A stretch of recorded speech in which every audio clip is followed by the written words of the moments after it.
Aupa, Fermin, zelan zabi, zamen akasu basaurin. Bueno, Argeliatik iaia iritsi barria. Aprotxatu gura neu be,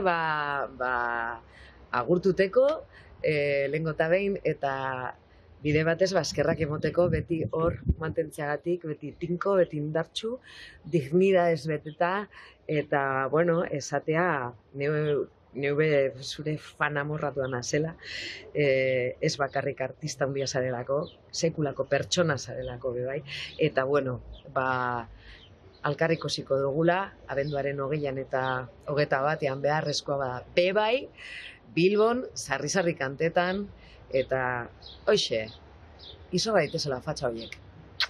Segi holan, aurrera!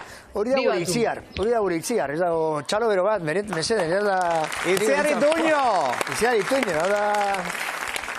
Zer, esan duena, zer esan nahi diozu Itziar Ituño?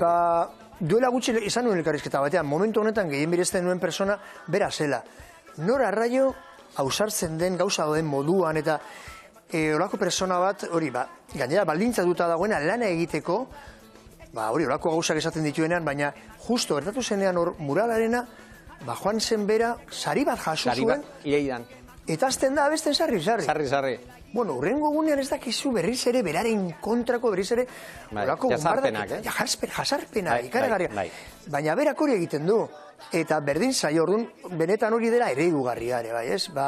Hola persona bat nahiz eta hori kiston ospea lortu esatea, ni izin den ere jendea, eta ni horren alde egin behar dual.